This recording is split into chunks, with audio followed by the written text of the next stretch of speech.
Hello दोस्तों, आप सभी का स्वागत और अभिनंदन है आज की इस वीडियो में। दोस्तों, आज की इस वीडियो में हम लोग पढ़ने वाले हैं बिहार स्पेशल। ठीक है, जैसा कि आप सभी को पता होगा कि हमारे चैनल के माध्यम से अभी फिलहाल में प्राचीन भारत की क्लास तो चली रही है और इसी के साथ हमने सोचा है कि बिहार स्पेशल की क्लास भी करा दी जाए, क्योंकि बहुत सारे एग्जाम का वैकेंसी आया है और हम चाहते हैं कि आप लोग जो है हमारे नोट से क्लास करें और आप अच्छे से अच्छे नंबर लाकर जल्दी से सिलेक्टेड हो जाए। चलिए आज के इस वीडियो में हम लोग स्टार्ट करते हैं क्या तो बिहार स्पेशल। और बिहार स्पेशल में हम लोग सारा चीज देखने वाले हैं। बिहार का राजनीतिक इतिहास देखेंगे, बिहार का इतिहास देखेंगे और इसी के साथ देखेंगे हम लोग की भौगोलिक स्थिति बिहार की क्या है, कौन कौन से क्वेश्चन एक तरह से कहे तो बीपीएससी को मद्देनजर में रखते हुए बिहार स्पेशल में जो भी चीज बताया जा सकता है वो हम खुद से कोशिश करेंगे आपको बताने का। तो यहाँ से हम लोग स्टार्ट करते हैं। इससे पहले आपसे छोटी सी बस रिक्वेस्ट है कि अगर आप इस चैनल को पहली बार विजिट कर रहे हैं तो आप लोग इस चैनल को सब्सक्राइब कर लीजिए और जितना ज़्यादा हो सके इसे शेयर कर लीजिए। ठीक है दोस्तों, तो चलिए आज की वीडियो पे स्टार्ट करते हैं। सबसे पहले हमको यहाँ पे देखने को मिलता है कि एक भारत का मैप है। ठीक है, जो आप बनाने का कोशिश कीजिएगा। और क्योंकि मैप जब आप बनाइएगा और लोकेशन को देख लीजिएगा कि कहाँ पे कौन सा राज्य है, तो ये आपको काफी ज्यादा जो है हेल्पफुल होता है पढ़ने में। ठीक है, और इसी के साथ आपको बिहार का भी मैप रख लेना है आपके अपने रूम में। आप चाहे तो गूगल से भी डाउनलोड करके 2-4 रुपये 5 रुपया लेगा, प्रिंट आउट निकलवा सकते हैं अगर आप नहीं खरीद सकते हैं तो बिहार यहाँ पे आप देख सकते हैं कि एक बिहार छोटा सा राज्य यहाँ पे दिखाया गया है भारत के मैप में। और यहाँ पे हम लोग देखने वाले बिहार में सिंधु घाटी सभ्यता देखेंगे, वैदिक सभ्यता, उत्तर वैदिक और महाजनपद काल के बारे में देखने वाले। सबसे पहले हम लोग क्या स्टार्ट करेंगे, सबसे पहले हम प्राचीन इतिहास के बारे में स्टार्ट करेंगे और यहाँ से जो है प्राचीन इतिहास में सिंधु घाटी सभ्यता व वैदिक काल तक बिहार में कोई सभ्यता होने का प्रमाण प्राप्त नहीं है, किंतु उत्तर वैदिक काल से यहाँ सभ्यताओं का विस्तार होना प्रारंभ हो जाता है। यानी कहने का मतलब यहाँ से है कि सिंधु घाटी सभ्यता जो है और इसी के साथ जो वैदिक सभ्यता, इस युग तक बिहार में कोई भी सभ्यता होने का प्रमाण नहीं मिला है। ठीक है, लेकिन जैसे ही उत्तर वैदिक काल आता है तो यहाँ सभ्यता होने का मतलब विस्तार होना प्रारंभ हो जाता है बिहार में। उत्तर वैदिक काल के बाद अगर आप देखेंगे, उत्तर वैदिक काल के बाद बाद ही बिहार का इतिहास बनना प्रारंभ हुआ था। यानी उत्तरवैदिक काल से जो है बिहार का इतिहास बनना प्रारंभ हो जाता। महाजनपद काल में जो है ना बिहार से 3 प्रमुख महाजनपद रहे, जिसमें से मगध प्रमुख था। कहने का मतलब है कि महाजनपद काल में अगर आप देखेंगे, जैसा कि आपको पता है कि 16 महाजनपद भारत में हुए थे टोटल, और 16 में से जो 3 है वो 3 कहाँ हुए थे, तो 3 जो आपका हुआ था वो बिहार में हुआ था। और सबसे जो महत्वपूर्ण कौन हो जाता है तो वो मगध महाजनपद सबसे महत्वपूर्ण था। आगे हम देखेंगे कि कौन कौन से थे और 2 अन्य, जैसे यहाँ पे देखिए एक तो मगध हो गया, ठीक है, दूसरा कौन रहेगा तो बज्जी हो जाएगा और तीसरा अगर आप देखें तो अंग महाजनपद हो गया। यानी ये 3 जो महाजनपद है वो बिहार से संबंधित है, आपको ध्यान रखना है। महाजनपद काल में ही बिहार संपूर्ण भारत का राजनीतिक केंद्र बना। ठीक है, महाजनपद काल में क्या हुआ था तो बिहार संपूर्ण भारत का राजनीतिक केंद्र बना था, क्योंकि आपको पता है कि मगध सबसे शक्तिशाली महाजनपद था और यहाँ पे अनेकों महत्वपूर्ण राजाओं ने शासन किया था। जैसे में आप देख सकते हैं यहाँ पे चंद्रगुप्त मौर्य ने शासन किया था और इसी के साथ जो अशोक सम्राट हमारे करते हैं शासन। तो आप ये समझ सकते हैं कि जो है महाजनपद काल में ही क्या हुआ था तो बिहार संपूर्ण भारत का राजनीतिक केंद्र बना। इसी के साथ देखिए इतना ही मध्यकालीन कहने का मतलब प्राचीन भारत से जो है इतना ही हम लोग जानते हैं कि महाजनपद में देखिए प्राचीन भारत में आपको कुछ नहीं याद रखना है बिहार से संबंधित, बस इतना याद रखना है कि उत्तर वैदिक काल से सभ्यताओं का यहाँ मतलब विस्तार होना शुरू हो गया था। और 3 गो महाजनपद था बिहार में, कौन था तो मगध था, वज्जी था और इसी के साथ जो था वो अंग था। ठीक है, और महाजनपद काल से ही जो है बिहार जो है वो भारत का राजनीतिक केंद्र बना।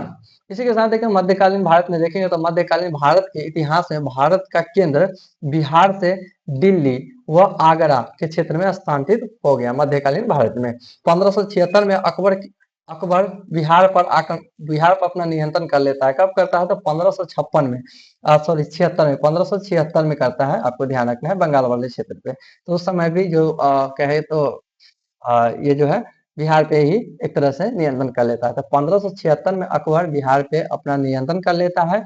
वह इसी समय से बिहार अपना ऐतिहासिक अस्तित्व खोना प्रारंभ कर देता है। इस समय मुगलों ने बिहार को बंगाल में जोड़ दिया, जिस कारण बिहार का तेजी से पतन प्रारंभ हो गया। नतीजा यह रहा कि बिहार को बंगाल का उप क्षेत्र के रूप में जाना गया। लंबे संघर्ष के पश्चात 1911 में ब्रिटिश सरकार ने बिहार को स्वतंत्र राज्य बनाने का निर्णय लिया। और 1912 में बिहार को पृथक राज्य बनाया गया। इसी क्रम में 22 मार्च 1912 को अधिसूचना जारी की गई थी, यानी पृथक राज्य बनाने संबंधी अधिसूचना जारी की गई थी, और इसीलिए जो है हम लोग 22 मार्च को ही क्या मनाते हैं, बिहार दिवस मनाते हैं, आपको ध्यान रखना है। लेकिन 1 अप्रैल 1912 को पूर्णतः पृथक राज्य बनाया गया था। 1905 के बाद बंगाल विभाजन के पूर्व बंगाल राज्य जिसमें कौन कौन से आते थे, तो आधुनिक अगर आप देखें तो बिहार, झारखंड, उड़ीसा, बांग्लादेश भी सम्मिलित है। ये 5 राज्य और एक जो देश है अंतर्राष्ट्रीय देश, और 4 राज्य सम्मिलित है।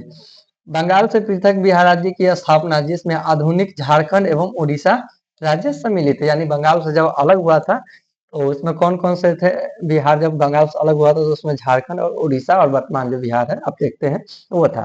पृथक राज्य घोषणा कब हुआ था, तो 12 दिसंबर 1911 को, 12 दिसंबर 1911, सॉरी यहाँ पे पृथक राज्य की घोषणा यहाँ पे 12 दिसंबर नहीं होगा, यहाँ पे 12 मार्च होगा, आपको याद रखना है, ठीक है। इसी के साथ देखिए तो पृथक राज्य हेतु अधिसूचना 1912 22 मार्च को हुआ था, ये सही है। सॉरी दोस्तों, थोड़ा कंफ्यूजन हो गया था। तो यहाँ पे जो है, यहाँ पे दिया गया है कि 22 मार्च 1912 को अधिसूचना दिया गया था। और पृथक राज्य गठन कब हुआ था, तो अभी हमने बताया 1 अप्रैल 1912 को हुआ था। इसके साथ देखें तो 22 मार्च 1912 को बिहार पृथक राज्य गठन हेतु अधिसूचना जारी की गई थी, जिस कारण 22 मार्च को प्रति वर्ष बिहार दिवस मनाया जाता है, जैसे कि हमने आपको बताया था। बिहार राज्य अप्रैल 1936 में देखें क्या हुआ था, तो बिहार से उड़ीसा पृथक करने के पश्चात बिहार राज्य में, जिसमें झारखंड भी सम्मिलित था, वो 15 नवंबर 2000 ईस्वी को झारखंड क्षेत्र को भी बिहार से पृथक कर अलग राज्य के रूप में गठित कर दिया गया था। बिहार 15 नवंबर 2000 ईस्वी से ही अपनी वर्तमान भौगोलिक स्वरूप में देखा जाता है। यानी अभी जो आप वर्तमान स्वरूप जो देख रहे हैं बिहार का, इससे पहले बिहार से झारखंड अलग हुआ था। कब हुआ था, तो 15 नवंबर 2000 ईस्वी को हुआ था। यहाँ पे कुछ बात है कि बिहार व झारखंड के बारे में, भौगोलिक दृष्टि से बिहार व झारखंड को लगभग समान भूभाग में बांटा गया था। बिहार को 54% भाग मिला था और झारखंड को 46% मिला था, ठीक है। किंतु अन्य कारकों से दोनों राज्यों में असमानता देखी गई। जैसे में आप देखेंगे जनसंख्या की दृष्टि से, अगर आप देखना चाहें तो जनसंख्या की दृष्टि से अगर आप देखेंगे तो पहाड़ी व दुर्गम क्षेत्र होने के कारण झारखंड में मात्र 25% आबादी रह गई थी और बिहार में 75% जनसंख्या निवास करती है, क्योंकि बिहार जो एक मैदानी इलाका है। उस समय बिहार में कुल 37 जिले थे, वर्तमान में 38 जिले हैं। एक जिला अलग से जोड़ा गया था जो हम आगे डिस्कस करेंगे। झारखंड में 18 जिले थे और अभी कितने हैं, तो 24 जिले हैं। बिहार में वर्ष 2000 के बाद से केवल एक जिले का गठन किया गया है, वो कौन है, तो अरवल। तो यानी 38वां जो जिला आपका बिहार का कौन हो जाता है, तो अरवल हो जाता है। यह नवीनतम गठित किया गया था। बिहार को ग्रुप ए में सम्मिलित किया गया क्योंकि यह हिंदू जनसंख्या वाला बहुल क्षेत्र है। नामकरण की बात करें कि बिहार नाम पड़ा कैसे, तो विहार शब्द से बिहार शब्द की उत्पत्ति है। ये विहार क्या है, यह वह है। वह क्यों है, प्राचीन काल में बिहार में बौद्ध धर्म के केंद्र होने के कारण यहाँ बौद्ध भिक्षुओं द्वारा निवास स्थानों का निर्माण कराया गया था, जो विहार के नाम से जाने जाते थे। इसी की वजह से क्या हुआ, तो बिहार को बिहार शब्द मिला, ठीक है। तो यहाँ पे आप लोग पहले रिवाइज कर लीजिए थोड़ा सा कि हमने आपको क्या क्या बताया अभी, फिर हम नेक्स्ट टॉपिक को ध्यान देते हैं यहाँ से।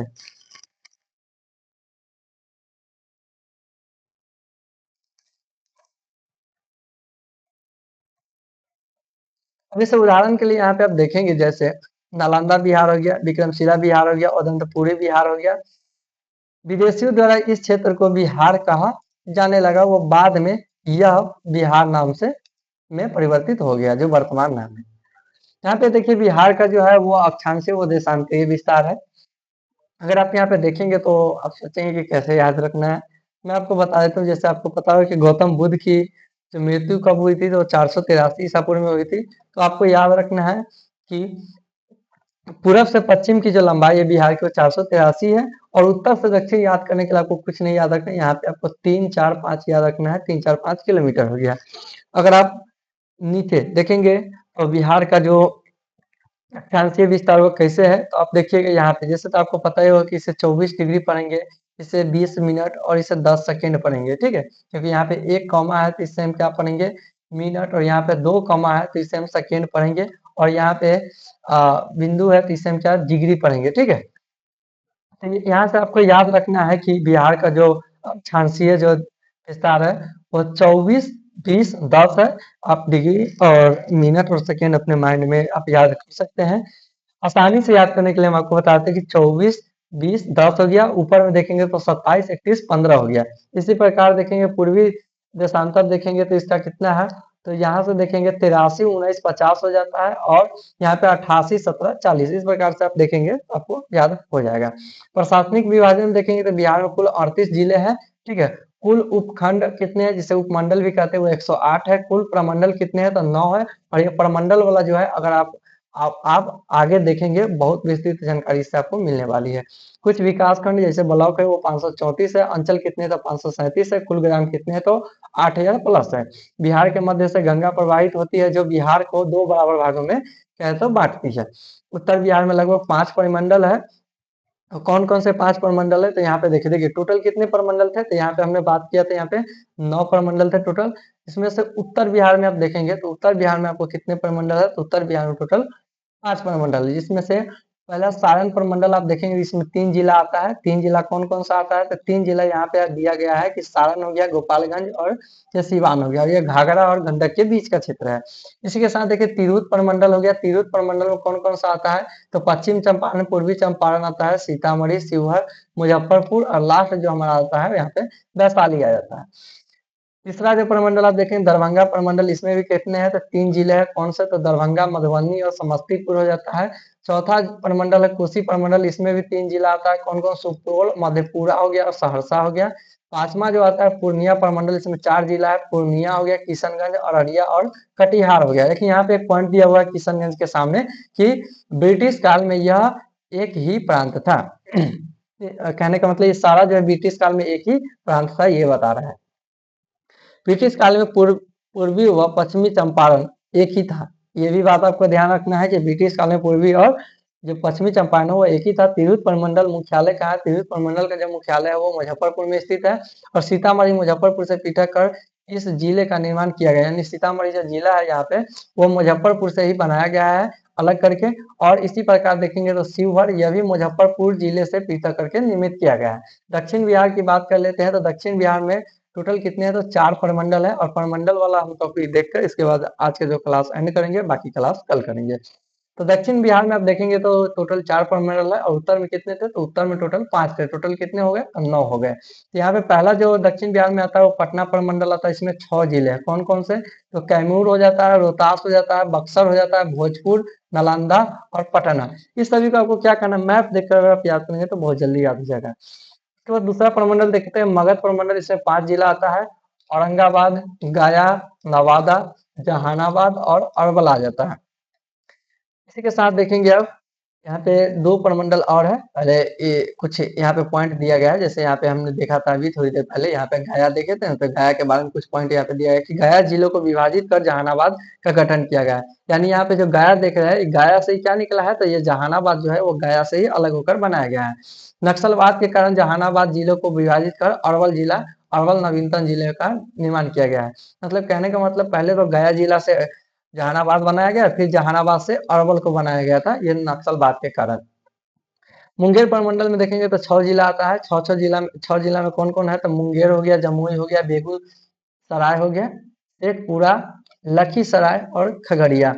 इसी के साथ जो है लास्ट हम देखेंगे चौथा जो है कौन है तो भागलपुर प्रमंडल। इसमें टोटल 2 जिले आते हैं। इसमें कौन कौन सा है तो भागलपुर और बांका। इसी के साथ आपको याद रखना है कि सबसे छोटा जो प्रमंडल कौन है तो सबसे छोटा प्रमंडल यही है भागलपुर, जिसमें 2 जिला है। कितना जिला है तो 2 जिला यहाँ पे हो जाता है। और इसी के साथ जो है हमारा आज का जो टॉपिक है यहीं पे हम समाप्त करते हैं। बाकी कल की वीडियो में हम लोग देखेंगे एक नए टॉपिक के साथ। और कल हम किस चीज पे चर्चा करने वाले हैं यह हम आपको थोड़ा सा बता देते हैं ताकि आप लोग तैयारी करके आए।